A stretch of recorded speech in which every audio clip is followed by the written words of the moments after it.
Olá, tudo bem? Seja bem-vindo ao nosso devocional. Que alegria ter você aqui neste dia. E eu tenho uma palavra do Senhor para o seu coração. Abra sua Bíblia comigo em Romanos, capítulo 6. Nós vamos ler hoje do verso 20 até o verso 23. E se você pode, coloca aí para você hypar esse vídeo. Quando você clica nisso, o YouTube entende que ele pode entregar para muitas pessoas e dessa forma você potencializa a mensagem. Romanos 6, do verso 20 ao verso 23, o texto ele diz assim: Porque quando vocês eram escravos do pecado, estavam livres em relação à justiça. Naquele tempo, que frutos vocês escolheram? Somente as coisas de que agora vocês se envergonham, porque o fim delas é a morte. Agora, porém, libertados do pecado, transformados em servos de Deus, o fruto que vocês escolhem é para a santificação. E o fim, neste caso, é a vida eterna. Porque o salário do pecado é a morte, mas o dom gratuito de Deus é a vida eterna em Cristo Jesus, o nosso Senhor. Paulo está concluindo aqui agora o capítulo 6 de Romanos, fazendo um contraste muito claro entre dois tipos de vida completamente diferentes. E eu queria que você observasse em qual desses dois estilos de vida você se encaixa e o que você precisa fazer para mudar essa realidade. De um lado, Paulo ele apresenta um estilo de vida escravizado ao pecado. De outro lado, ele vai apresentar outro estilo de vida escravizado a Deus. E você pode escolher se você vai servir ao pecado ou se você vai servir a Deus, mas é importante que fique muito claro o contraste do que é viver escravo do pecado e viver escravo de Deus. Por quê? Porque do pecado, do lado do pecado, o salário você tem um salário como uma consequência natural. Do lado de Deus, você tem o dom gratuito, que é o presente. De um lado, você tem a morte como consequência, do outro lado, você tem a vida eterna. O apóstolo Paulo, olha só o que ele está fazendo. Ele não está só trazendo um contraste aqui entre dois tipos de vida, mas ele está convidando os seus leitores a avaliarem o fruto dessa escolha. Então, quando você escolhe o pecado, você está colhendo o salário, morte, mas quando você escolhe servir a Deus, ser escravo de Deus, você está colhendo um dom gratuito, você está colhendo o presente e você está colhendo vida eterna. Então, o cristianismo ou essa decisão de se tornar cristão, ela não pode ser uma avaliação apenas para o momento de hoje, mas ela precisa ser também uma avaliação para a vida futura. O que você vai colher a partir do estilo de vida que você tem? É mais ou menos isso que o apóstolo Paulo quer gerar em nós. Verso 20. Quando vocês eram escravos do pecado, estavam livres da justiça. Paulo descreve aqui a antiga condição dos cristãos. Eles eram escravos do pecado, eram, entre aspas, livres da justiça. Mas essa não era uma liberdade verdadeira. Significava que a justiça não exercia influência, não exercia domínio, não exercia de fato algum tipo de influência sobre a vida dos cristãos. Sem Cristo, o ser humano ele pode até fazer uma boa ação ou outra, mas ele continua incapaz de viver para a glória de Deus. É isso que o apóstolo Paulo está dizendo. Porque ele permanece escravo do pecado. Só a partir de Cristo que essa realidade muda. Verso 21.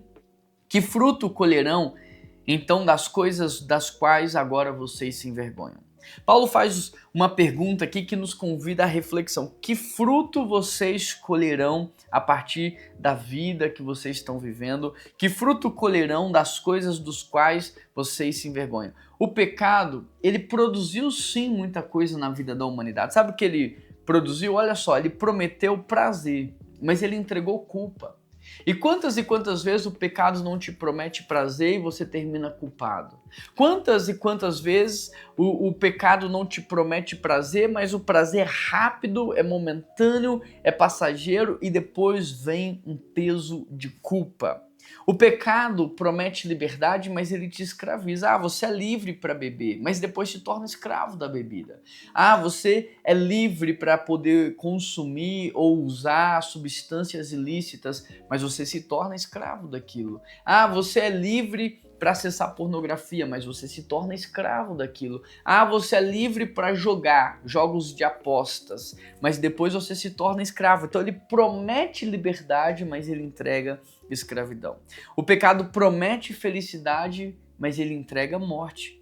O pecado sempre faz uma propaganda enganosa e mentirosa, porque ele promete algo que ele não pode cumprir, ele promete algo que ele vai entregar parcialmente, escondendo o final da história. A vergonha aqui mencionada pelo apóstolo Paulo demonstra que houve arrependimento. Ou seja, aqueles que encontraram Cristo se arrependeram daquilo que haviam feito.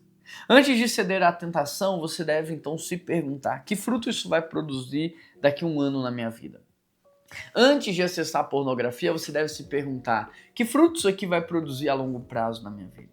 Antes de se entregar à bebida alcoólica, você deve se perguntar: que frutos isso aqui pode gerar na próxima geração da minha família?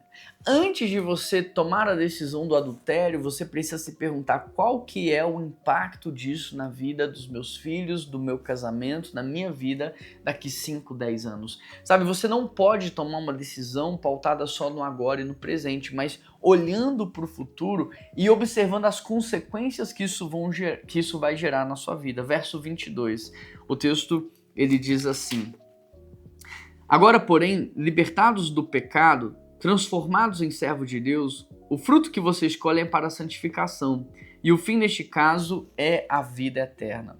Paulo muda aqui radicalmente a consequência da vida de uma pessoa. O evangelho transformou a vida dessa pessoa completamente, porque antes tudo que ela colhia era fruto de vergonha. Tudo que ela colhia era sofrimento, era morte, mas agora o que ela vai colher é santificação, são frutos para a vida eterna. Há uma mudança radical que o Evangelho produziu aqui. Observe a sequência do texto: libertados do pecado, agora escravos de Deus, temos como fruto a santidade e como consequência a vida eterna. De maneira que essa santidade, essa integridade nossa, esse padrão moral e ético, esses valores e esses princípios, eles não são a causa da nossa salvação. Nós não fomos salvos porque éramos santos, íntegros, justos, não. Eles são consequência de alguém que foi salvo. Então tem muitas pessoas que não querem entregar a vida para Jesus porque elas querem primeiro consertar a vida antes de entregar para Jesus, mas o que conserta a nossa vida é Jesus Cristo.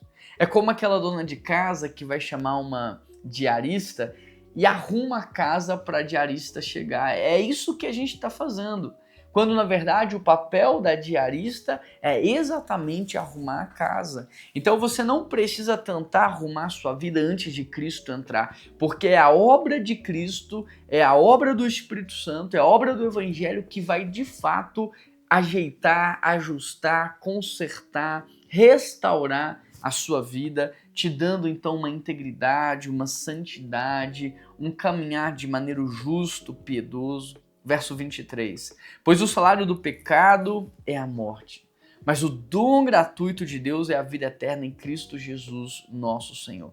Esse é sem dúvida um dos versículos mais conhecidos em toda a Escritura.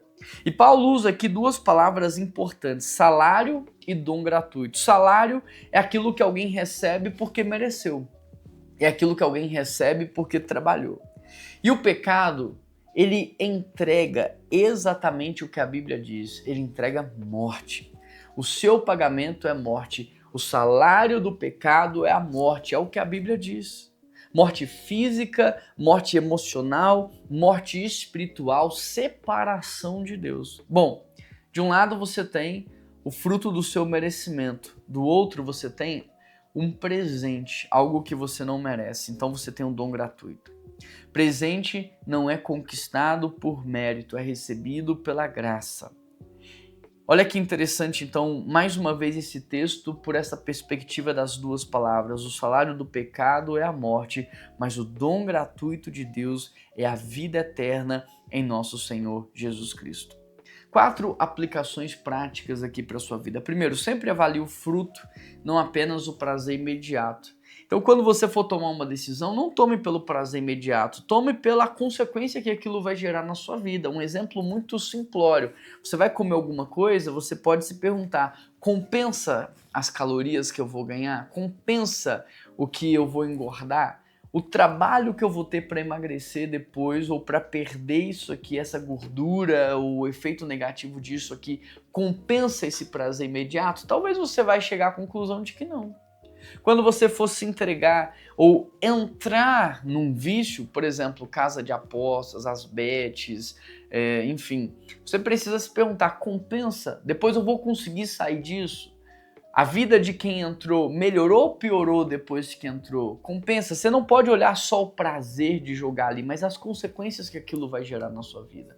Quando você for acessar pornografia ou se envolver sexualmente fora do casamento, você tem que pensar: cara, aquele prazer momentâneo, rápido, passageiro, compensa a destruição que isso vai gerar a longo prazo? Compensa. Então, essa é a primeira aplicação. Sempre avalie a consequência, nunca apenas o prazer imediato. Segundo, santidade é a evidência de uma vida transformada. Então, a gente sabe que alguém foi transformado ou não pelo Evangelho pela santificação, pela integridade daquela pessoa, não antes, mas após a conversão, porque essa é a obra que o Evangelho produz em nós. Terceiro, Deus não apenas tira você da morte, Ele te conduz para a vida abundante. O trabalho de Deus hoje não é só tirar você do lamaçal do pecado, mas colocar você no reino de luz. Não é só tirar você da morte eterna, mas trazer você para a vida eterna. Deus está conduzindo você para ter uma vida frutífera, de significado, de pertencimento, uma vida próspera, uma vida maravilhosa. Quarto, salvação nunca será um pagamento. Nós não fomos salvos ou nós também não somos abençoados porque merecemos. Isso é presente. E se é presente, isso tem que gerar no nosso coração uma profunda gratidão. Toda honra e toda glória pela nossa salvação a Deus. Toda honra e toda glória pela nossa santificação a Deus.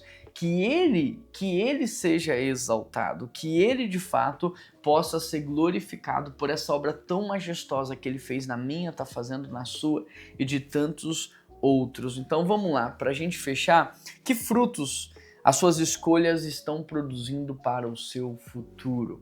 O que você está escolhendo hoje para a tua vida? Que fruto isso vai gerar para o teu amanhã? Segundo, a sua vida evidencia de fato uma salvação?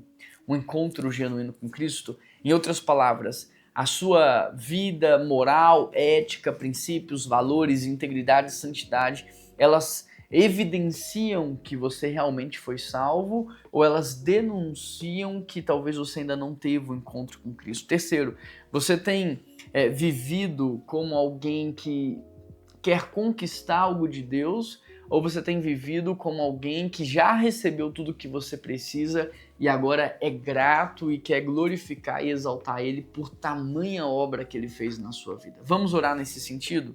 Pai, nós queremos te pedir sabedoria, discernimento espiritual, coragem e ousadia para, Deus, abandonarmos aquilo que vai produzir efeito negativo no nosso futuro e para adotarmos aquilo que vai produzir efeitos benéficos às nossas vidas, ó Pai.